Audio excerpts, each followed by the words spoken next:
I entered politics later in life. I did so after a career in the criminal justice system, including as Director of Public Prosecutions.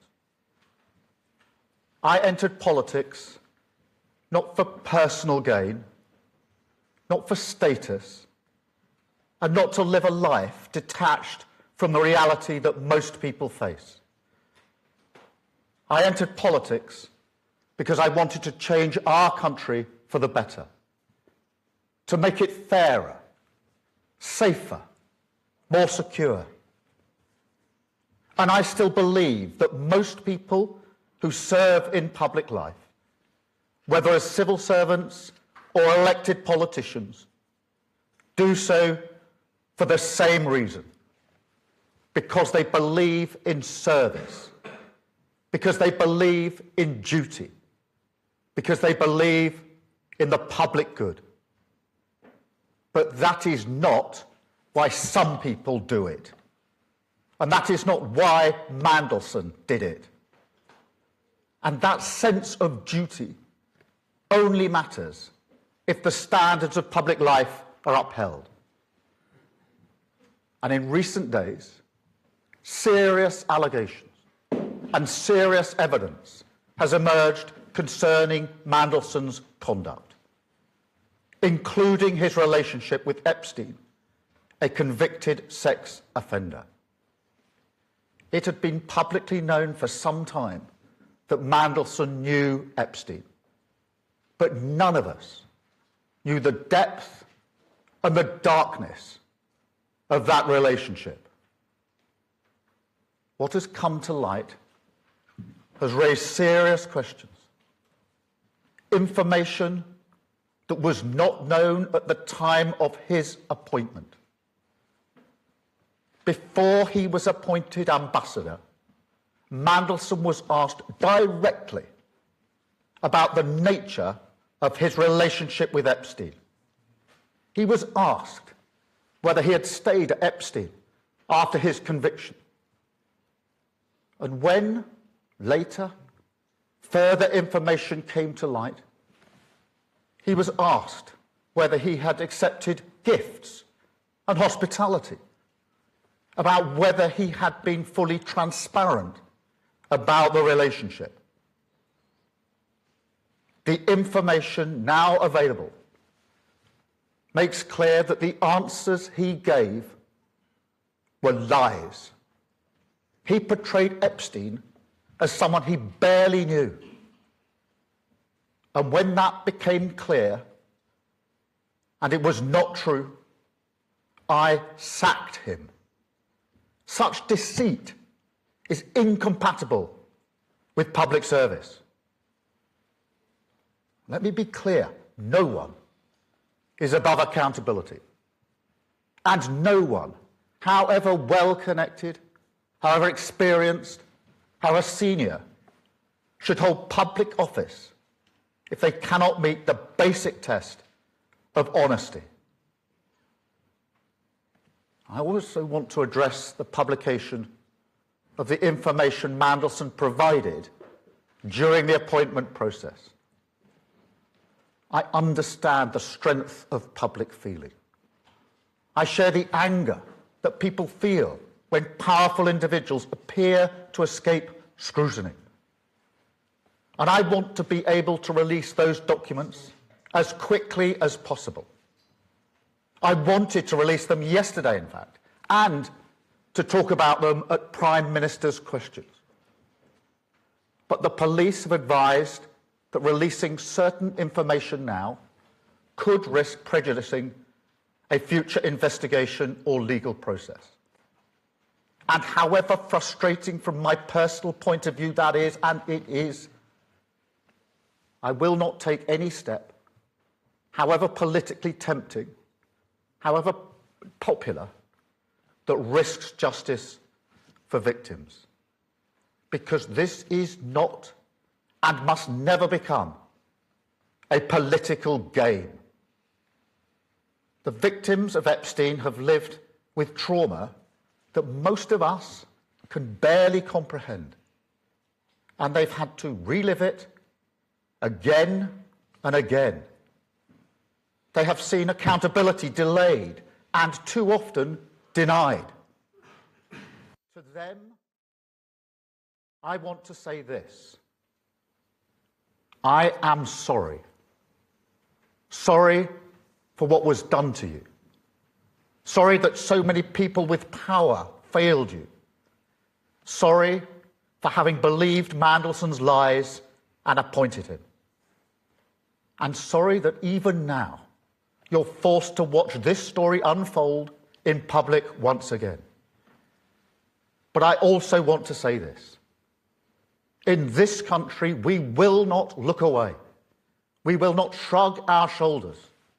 And we will not allow the powerful to treat justice as optional. We will pursue the truth. We will uphold the integrity of public life. And we will do everything within our power and in the interests of justice to ensure accountability is delivered. That is what the public expects. That is what the victims deserve. And it is what I will do.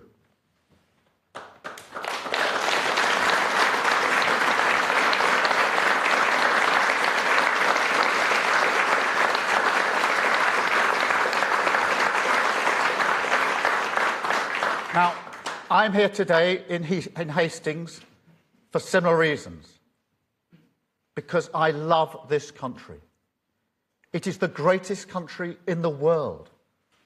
The progress and prosperity I've seen throughout my life, the journey that I've been on personally, from a working class background to this, I owe everything to this country and its values. I've spent most of my professional life serving them, not just in politics. And I believe that pride, shared by millions, is the key not only for uniting our country, but also for finding in each other the strength to create, in defiance of an increasingly volatile world, a Britain built for all. Now, you heard it from Kevin, or I think I should address you as Mr. Hastings. And I want to thank you and everyone else like you who give their heart and soul to the ground beneath their feet. I believe in that pride. I believe in that purpose. I believe in British values, in rules that protect those in need, in the freedom to live and let live, in decency and tolerance, in respect for difference under the same flag. A common good. The idea fundamental to the Labour Party that a nation is not just a collection of individuals, but rather that we're bound by values, by common endeavour, and by responsibilities that we owe one another as partners in the project of this nation. I believe in our way of doing things when it comes to integration, a British way that has always been grounded in the fairness of the two-way street, in rights and responsibilities, in contribution, the common sense that says people who come here, who work hard, contribute to our success, embrace our rules, buy into this project, they can become not just citizens, but neighbours, friends, equals, part of us.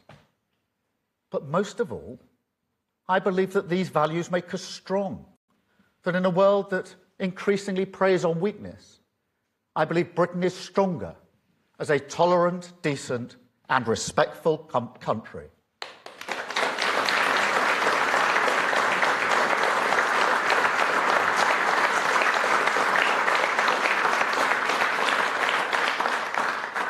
But we must be honest, because while I will always believe in these values, we cannot be blind to the reality that in recent years their practice has often become poor, and that when it comes to our shared responsibilities, we've taken our eye off the ball, and that our social contract is currently nowhere near strong enough to weather the storms of this world, because it's been undermined by political neglect, the scorched earth of Tory austerity, high streets, libraries, youth clubs, the places that shape a life, that bring different people together, that create the bonds of memory and pride in so many towns.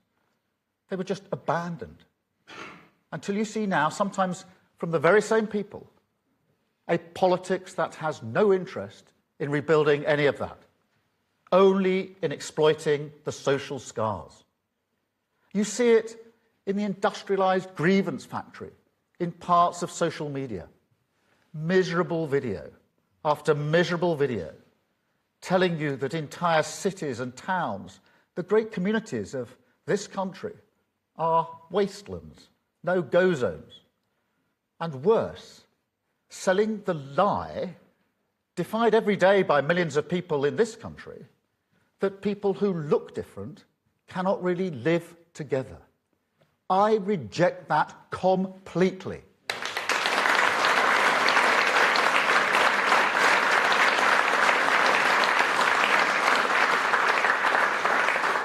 And you see it in politicians, like the Reform candidate for Gorton and Denton, who look at people like Rishi Sunak, Shabana Mahmood, and presumably Marcus Rashford, Shirley Bassey, Anna Sala, and say they can't really be English or Welsh or Scottish because they are not white. An affront to British values as I see them. And I tell you, as long as I've got breath in my body, I will always fight against that politics.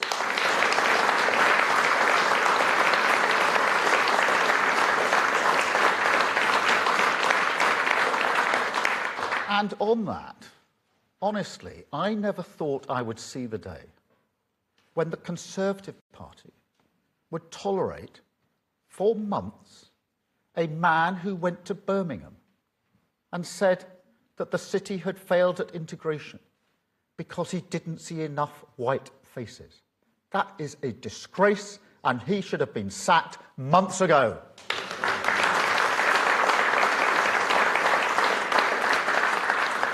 But look, it's not just the right.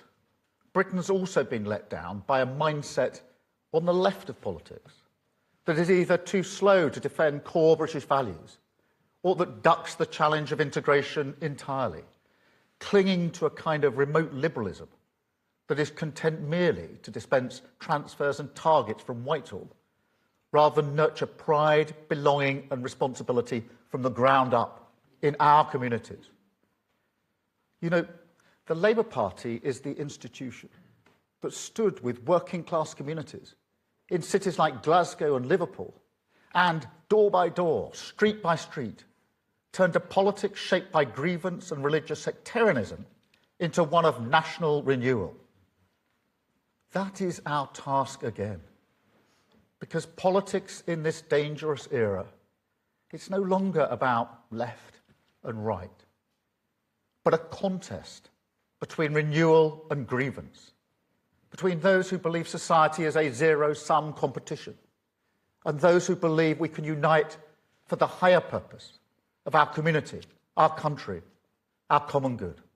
This government chooses the path of unity because that is the only way we can change Britain, the only way we can take control of our future, stand up to the world and walk forward together. And mark my words, it is a vital task. Enemies of Britain are active in this country trying to destabilise us. And so a strong society is imperative, not just on its own terms, but also for national security. To put it more bluntly, any country that cannot keep its high streets alive, its bills down, and its people feeling respected will struggle to meet the test of our times. So we must strengthen our society because it's vital for the future of this country. Now, it starts with the economy. That's fundamental. if we're going to defeat the politics of grievance, we must tackle the cost of living crisis, and we must raise living standards, not just in a few cities or regions, but across the entire country. And it's not hard to understand why. If you're simply battling through the days, it's hard to look forward with hope, let alone find the strength in each other.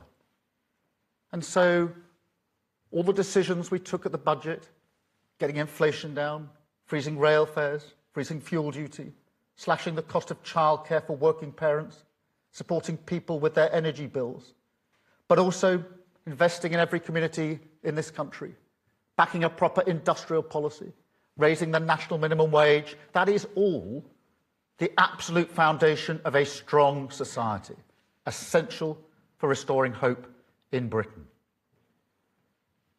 Second, we need to reform the state so that it recognises contribution as the common sense basis for integration, most of all on migration. Now, I know that migration is bound up with who we are. Of course it is.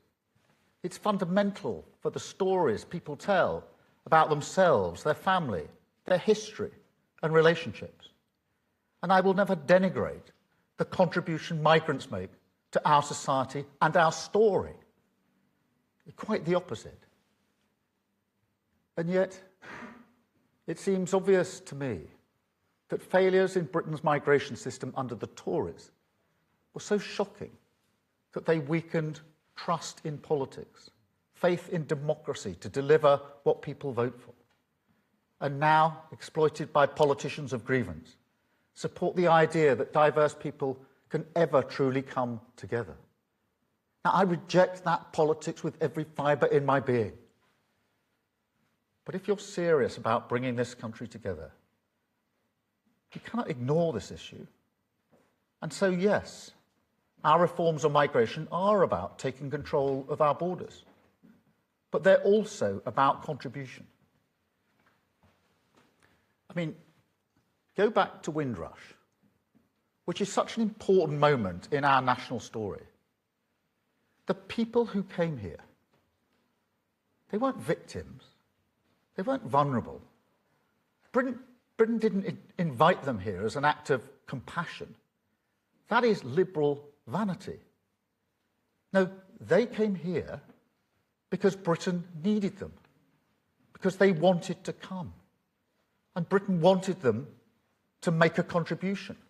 And they did. They helped rebuild this country. Now, I think there's far more dignity in that story, the real story, than in this kind of fairy tale of Britain's charity. There's a mutual respect in it, a fairness grounded in contribution that I believe has always been the basis of trust in migration policy for the vast majority of people in this country. And so our reforms to migration, they will boost integration, they will restore trust, and they will help return us to a situation where the migration policy cannot be exploited by people who think that whiteness is the same thing as Britishness. And third, we need to be more vigilant in asserting British values and call out those who want to divide us, whoever they are. Now, obviously, that goes for any form of extremism, whether that is extreme right ideologies and their hatred of Muslims, or Islamist ideologies and their hatred of Britain and Jews. But it also means we've got to fight a more insidious, passive tolerance. I mean, it's not hard to support the just cause of a Palestinian state without being anti-Semitic. Millions of people do that, and I'm one of them. It is the policy of this government and this country to recognise Palestine. And yet, on the marches that supposedly support that cause, you will often see clearly racist banners, anti-Semitic hate, a fact that leaves a minority community in this country scared and intimidated. A community which, let us not forget, suffered the most recent terrorist attack on these shores. How can that be right for a country with values like ours? How can it be right to turn a blind eye to racist hatred of any kind, whether victims are Jews, Muslims, or any minority? It can't. And so, frankly, we do need to be much clearer as a society about what we expect of people and the responsibilities that come with rights. And that means much stronger powers to the Charity Commission to shut down charities that promote extremism. It means tougher regulation of homeschooling, because schools are so important for integration. And so we need a higher bar for people who want to opt out of that responsibility. And it means we need to improve across the state English language provision. Now, it's a simple argument.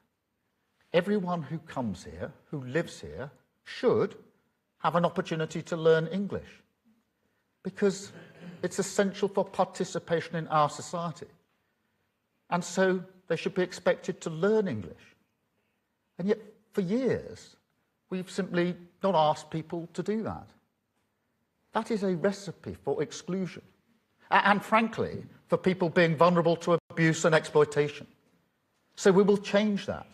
And we will stand united and together against any individual or organisation that does not want to shoulder the responsibility of British values.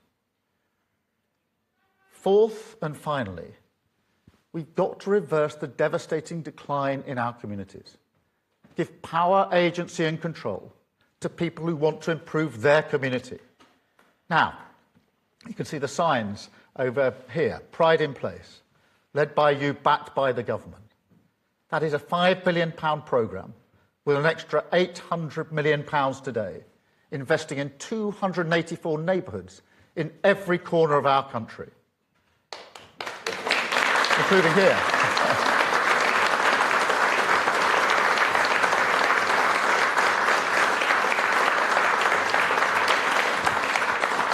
Because pride is the social glue, the force that holds together a community and a country. And yet, there's a paradox. This is the country where local identities, down to the village level, burn more fiercely than any other, where accents can change over a very small distance, where you get, amongst other things, a football league pyramid of 92 teams, 92 identities, 92 passions, and countless local rivalries. That's unique. We're a country of 4 nations, distinct and proud, where, as this weekend's rugby will show, tribal rivalry is part of who we are. And yet 4 nations who time and again run through the fire together, a country forged by the solidarity of working people. But this is also a country, and this is certainly for England, where the state is one of the most centralised in the world, and where all that ferocious pride is completely ignored by politics. Take a man some of you know, Bernard Stonestreet, who I think is here. Where's Bernard? Bernard, very good to see you here. 24 years of service in the Royal Marines, I believe. Tours of the Far East, the Middle East, Europe and Northern Ireland. Now, for many of us, that may seem enough service, but not for Bernard, because Bernard works tirelessly for Sussex, Hastings, the ground beneath your feet. He's opened a centre for veterans, where they can come and get support for mental health advice, particularly from people who've been there. He's opened a veterans cafe too, and he's looking to help homeless veterans as well. Thank you, Bernard.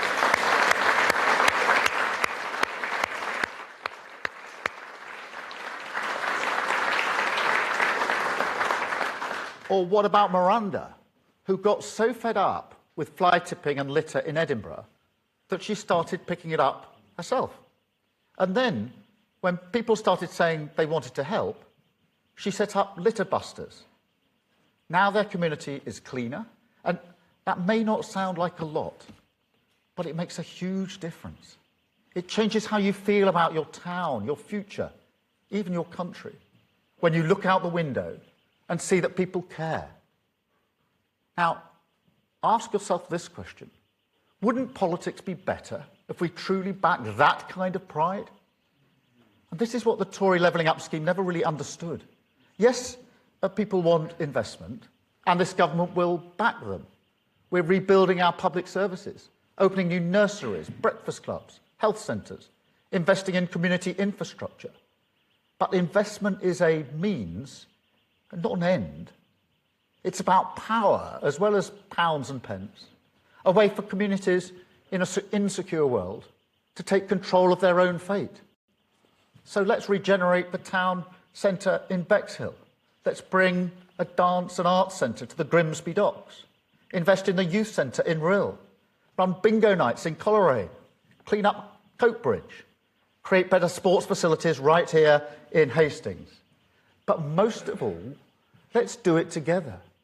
Because I've always believed that people with skin in the game make better decisions about their community and their future. And so that is what we will do. A programme that backs people to change what matters to them. The very definition of a two-way street. A partnership of pride. That is how the state should work. And with my government, it will. Because I tell you, if you want to know where hope lives in Britain, it's in our communities. That is where people come together. It is where you will find our common good. And that is where we will discover once again the courage in each other. Communities backed by the state, fired up by pride, taking responsibility for the renewal of this great nation. So, whatever your politics, if you're proud of your community, join us. Because this is a cause that will give you control over your future, strengthen us on the world stage, create a Britain truly built for all, and show, in defiance of the politics of grievance, that we can walk forward together. Thank you very much indeed. Thank you.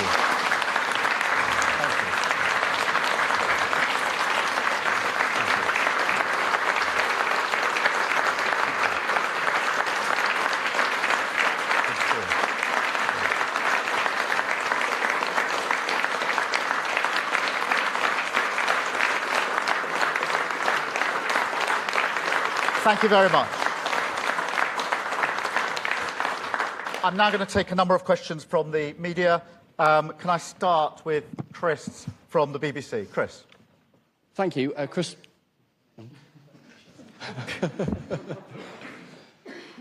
Thank you. Chris Mason, BBC News. Prime Minister, why was it that a man who had already twice resigned from government and, crucially, had a publicly known, ongoing friendship with a convicted paedophile was appointed by you as ambassador to Washington?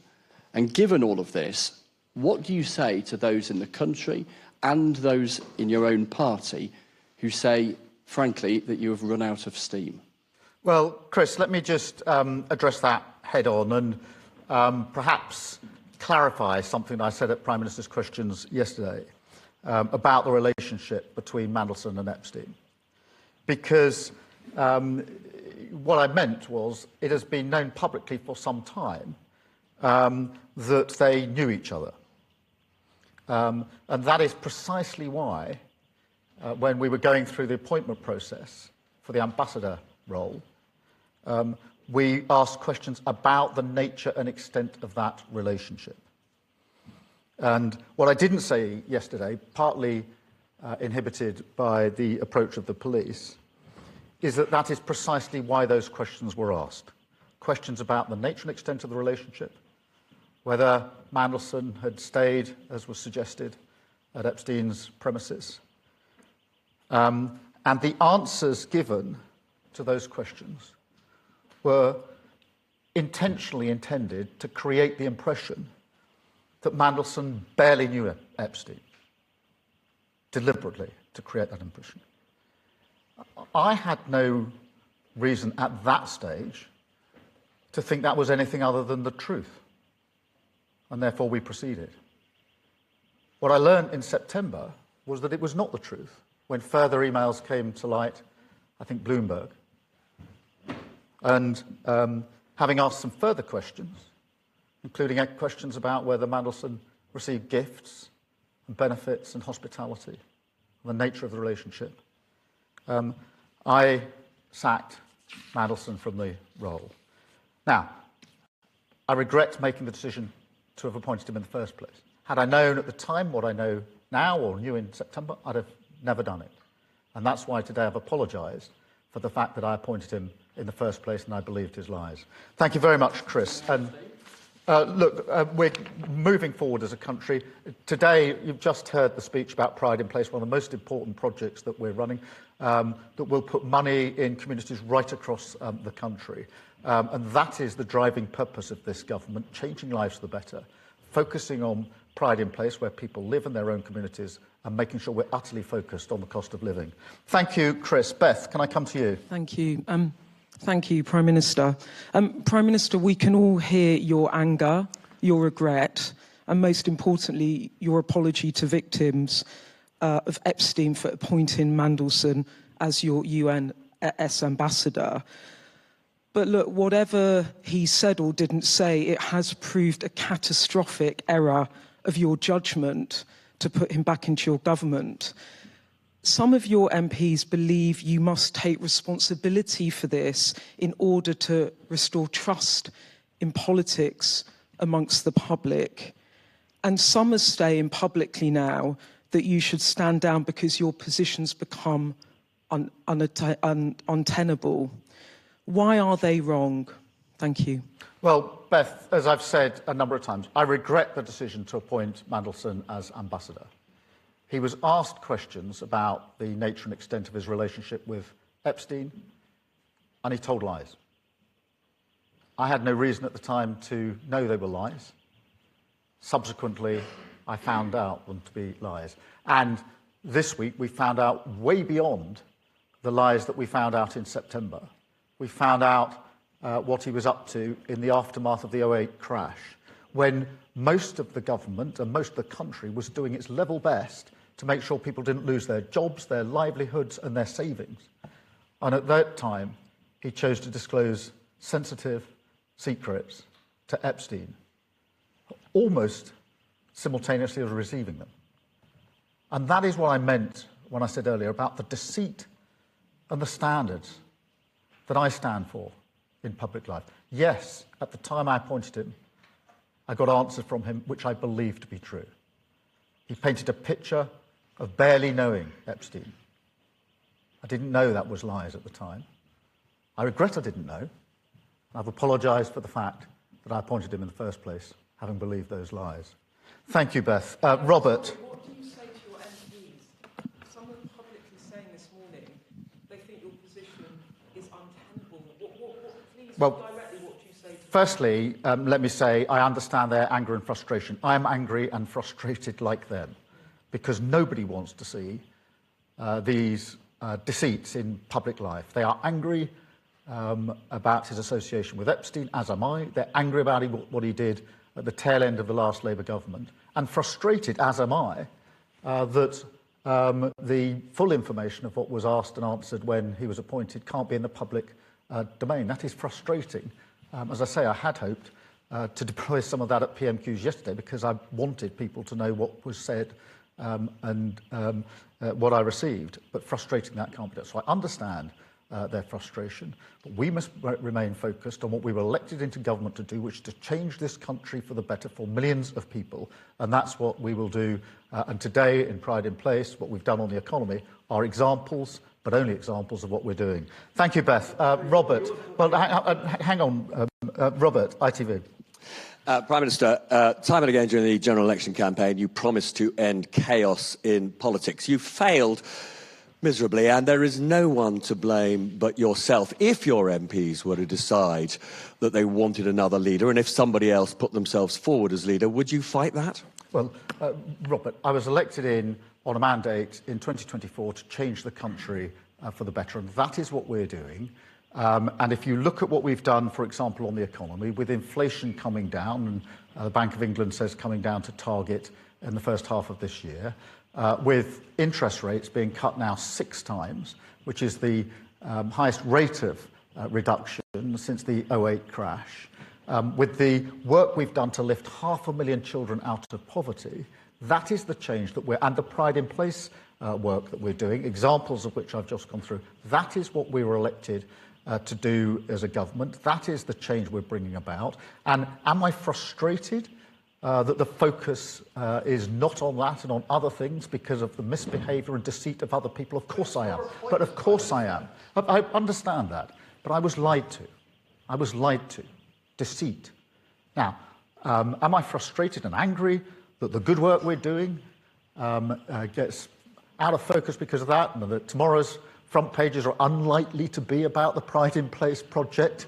Of course I am. Of course I'm angry and frustrated about that. But that is the work, that is the change that will affect millions of lives, and I will remain focused on it.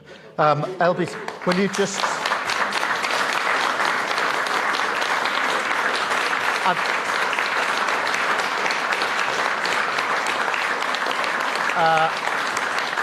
I've got Natasha from LBC. Natasha from LBC. Prime Minister, you mentioned national security in your speech just now being vital for our future. Donald Tusk has said Poland will launch an investigation into links between Jeffrey Epstein and Russian intelligence. Would you like to do the same? And on Mandelson, obviously you are a distinguished lawyer. I think the question many of our listeners and viewers have is, when you had that evidence about Lord Mandelson handed to you, why did you then believe him? Just on the first point, I think whether it's Poland or elsewhere, we're obviously always working with our allies on any issues of national security. On the question of why... look, the questions were asked of Mandelson, and he provided answers to those questions. They were about the nature and extent of his relationship with Epstein. They were about issues such as, did you stay at the premises? Because that was in the public domain. That was something we needed answers to. And when he provided answers to that, I had no reason to believe he was telling anything other than the truth. In September, Bloomberg produced some emails which made it clear to me and others that what I'd been told at the time was clearly not truthful, which is why I sacked him. What we learnt this week is the further deceit that has been carried out in relation to government secrets that were released during the very course of the recovery when the government was working so hard to the 2008 crash. But I believed what he said to me. I regret that. I apologise for having believed him. He gave answers to the questions that were asked of him. I assumed and treated those answers as true. That was obviously a mistake. Thank you. I've got Sophia from Sun. Thank you, Prime Minister. You've spoken passionately today about victims and apologised to them. So I have to ask, even though you did not know the full extent of Mandelson's ongoing friendship with Epstein, it was never a good look at the time. Did you not personally have any reservations whatsoever about what you did know about that ongoing friendship? Any doubts, any curiosities? And do you feel confident you can ride out this storm? Well, the original, there was a due diligence exercise that culminated in questions being asked. Because I wanted to know the answer to certain issues, that's why those questions were asked. The answer to those questions were not truthful. There was then, I should add, security vetting carried out independently by the security services, which is an intensive exercise that gave him clearance for the role, and you have to go through that before you take up the post.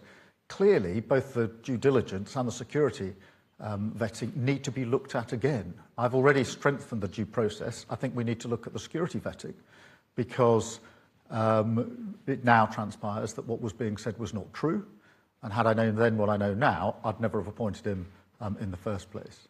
In relation to your question, I was elected in with this Labour government to bring about change for millions of people. That's what I intend to do. The examples today are only examples of the Pride in Place. That makes a massive difference to so many communities, and it's not just a question of the money we're putting into communities, it's the power we're giving to them to make the choice over what the money is used for, which is vitally important. And the work we're doing on the economy to stabilise it, which is what we've done, will be to the huge benefit of millions of people across the country. Can I have Dave from the Mirror, please? Dave. Dave back from Mirror. Could I just clarify on the basis of what you said today and what you said yesterday? What was your understanding of what the relationship with between Mandelson and Epstein was? I mean, were you under the impression then that he had completely broken off contacts, friendship at the point of conviction? And at the point, you knew that there had been a relationship in the past. You knew that this was potentially a very dangerous situation that could come back to haunt you. Did you, as it were, make a deal with the devil that you knew that this could be damaging, but at the same time, Donald Trump is equally sort of impacted by this?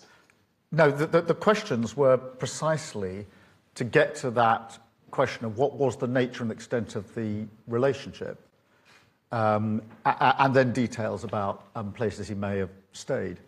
And the picture painted, the impression deliberately given by the information that was provided and the information that wasn't provided. So the information that was provided and that which wasn't was deliberately intended by Mandelson to make my team believe that he barely knew Epstein. That's the picture he painted. That was a lie. But that's the lie that he painted, and that's the basis on which we made our decision. Can I have Kieran from The Guardian? Thank you, Prime Minister. Kieran Stacey from The Guardian. Prime Minister, I wanted to read out some of the things that Labour MPs have told us in the last 24 hours about you. One told us, "I'm personally not sure I could trust myself to back the Prime Minister in a confidence vote." Another said, "It's like Chris Pincher on steroids, it's over." Another said, "This government is on the run." One former minister said, "It's time for a fresh start, the sooner the better." Isn't the real lesson from yesterday that you can no longer command the majority in the Commons? And if so, isn't your authority fatally undermined? Well, look, I understand the anger and frustration amongst Labour MPs about what has happened, the deceit, both in the appointment of Mandelson as ambassador and what happened at the tail end of the last Labour government. I actually share that anger and frustration. It was palpable yesterday. I'm not surprised. As I said, most people come into public life to serve the common good, actually whichever political party they're in. And we may have different approaches, different politics, different ideologies, but the vast majority of people come into public life to do their best to improve their communities, to improve their country. And so when people who've been elected into power with that mindset find out that somebody else who's held a position of power does not share that mindset, has undermined it, they're angry and frustrated, not just at the deceit and the lies in the individual cases, because they know it undermines what they stand for, the politics that they believe in. Now, I understand that, but we are changing this country for the better. We had 14 long years of failure under the Tory government, and we're correcting that. We've stabilised the economy, we've put a huge amount of investment into our public services, and we're rebuilding our communities. And I intend to go on doing that vital work for our country because I believe it is the absolute focus and the first importance for this government. I've got Hugo from the Eye. Thank you, Prime Minister. Hugo Jive from the Eye paper. You've talked today about what you see as some of the successes of your government, including the Pride in Place programme. You've also issued a warning about the prospect of a reform or conservative government, which you say would undermine national cohesion. Is your message to your own MPs who are now sceptical about your leadership that removing you would destroy the work your government's done and make a reform-led government more likely? My message is that every minute we spend talking about anything other than the cost of living, Pride in Place, how we stabilise our economy, and how we make the massive argument that we need to make, the argument of our time, that we must unite this country, understand that to be British is to be tolerant, reasonable, compassionate and diverse, and fight for it against the toxic division of reform. Every minute we spend not talking and focusing on that is an absolute minute wasted. Thank you very much indeed. Thank you all.